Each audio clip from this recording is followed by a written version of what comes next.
Hello sa lahat. Ang title ng video ito ay Fake Christians.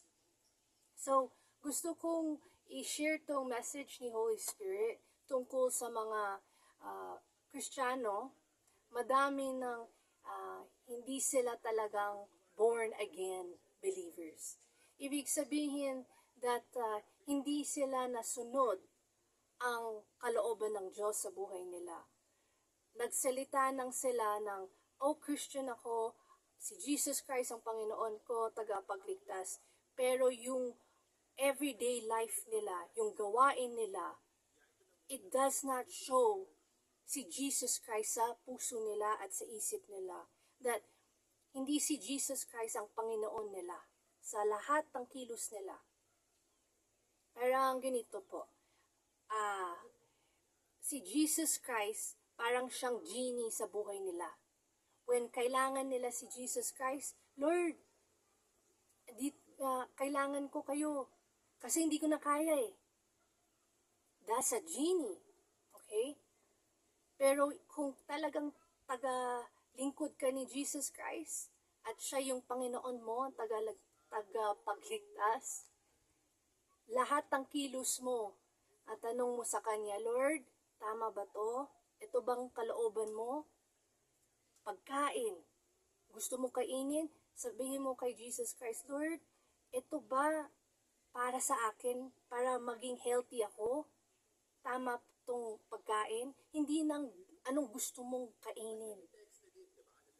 That's being born again. You will see yung totoong Kristiyano. Ngayon, sabi ni Holy Spirit that kung nagpa-persecute ka, that you're getting persecuted, okay? And ito yung persecution, yung mga tao, especially mga family mo, they reject you. Nagsasalita ng masamang words sa'yo at you're trying to love them but aaway nila ikaw. And what's this called? Lahat, you're speaking the truth. Telling, almost especially, okay? Ito yung nasabi mo sa kanila, magsisi sa lahat ng kasalanan mo para makapasok ka sa langit. Galit na galit yun. Bakit? Una, worldly sila. Number 2, ang prideful sila. Ayaw nilang pagsabihan ng, ay, sama akong tao. Ano sa tingin mo? Sino? Ganon? Diyos ka ba? You know, nangyari yun sa akin. Many times, ang family ko, and most especially, sino nasabi sa akin yun? Mas matanda sa akin. Bakit? Kasi alam nila that less experience ako sa buhay. Pero hindi naman yun talaga sa buhay yun eh.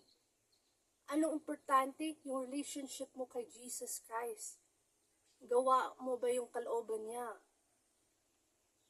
Magsisi ka parati sa buhay mo, araw-araw? Yun ang importante. So if napapersecute ka ng mga tao, good job! Yan ang reward. Meron kang malaking reward sa langit. Pero, and at the same time, when na-experience mo yun, that means anak ka ng Diyos. Pero, here's the thing tandaan niyo to, kung ikaw nagpe-persecute sa mga tao, ikaw yung nagmumura sa kanila at naaway mo sila, anak ka ng demonyo.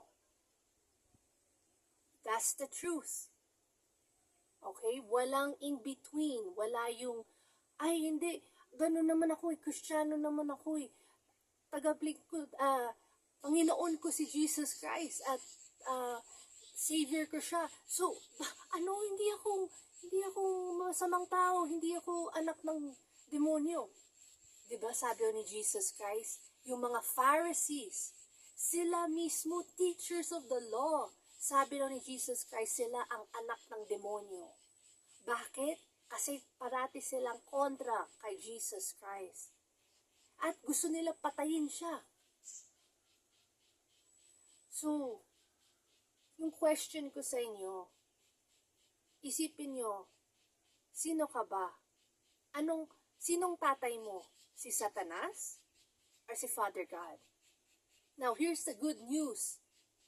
Kung si Satanas ang tatay mo na yun, hindi ibig sabihin wala ka ng hope para makapasok sa langit.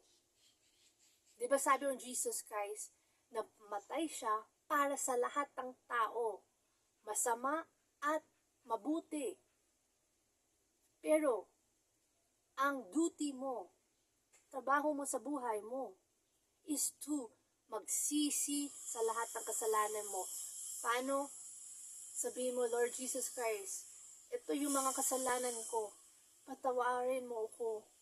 Tapos, you pray and ask Him to guide and teach you para ma-change ang buhay mo, puso mo, isip mo.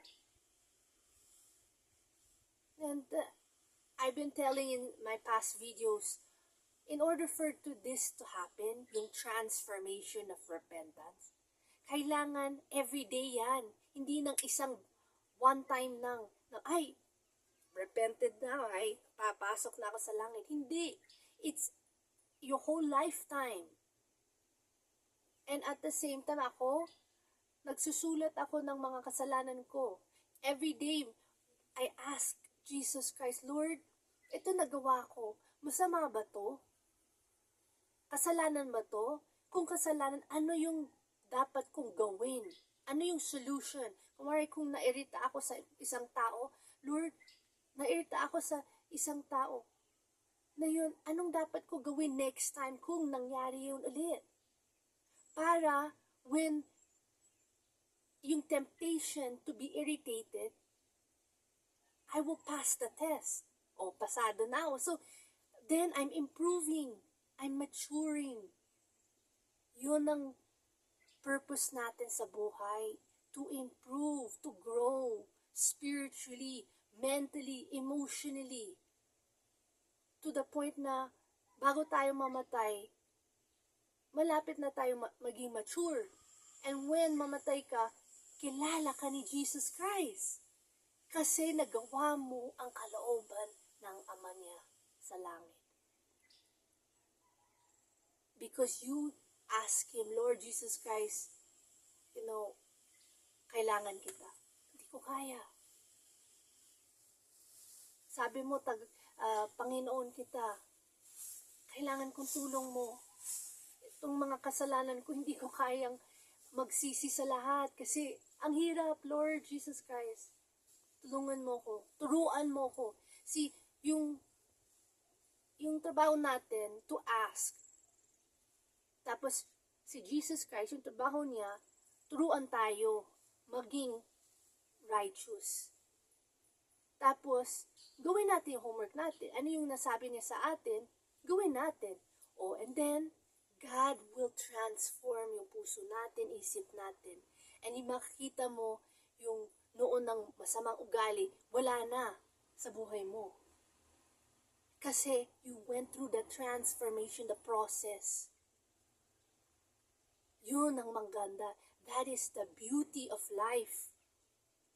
Pero, the thing is, ang daming tao, especially mga believers, akala nila, safe na.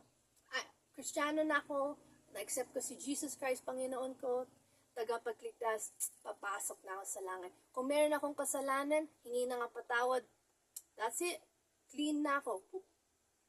Hindi ganun. Hindi ganun.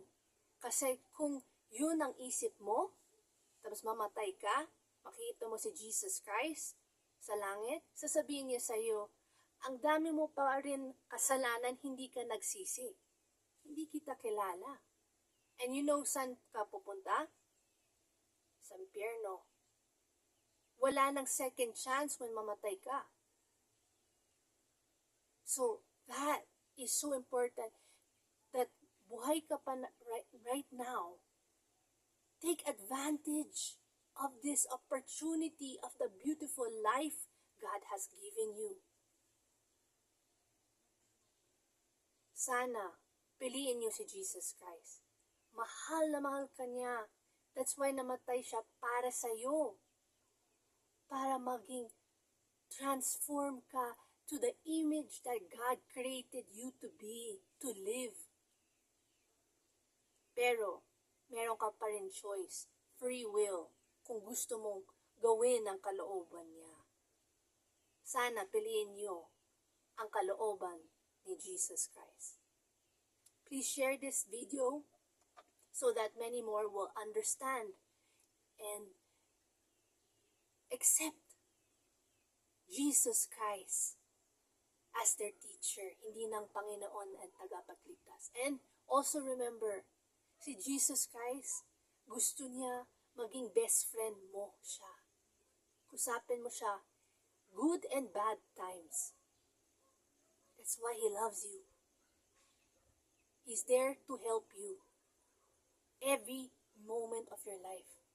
Huwag mo isipin na, ay, si God, andyan sa langit, nakalimutan niya ako. No.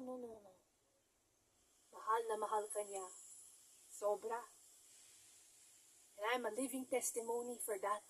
Kung makita niyo yung mga videos ko sa past, how God loves us.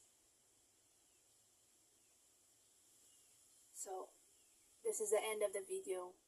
May Jesus Christ bless you.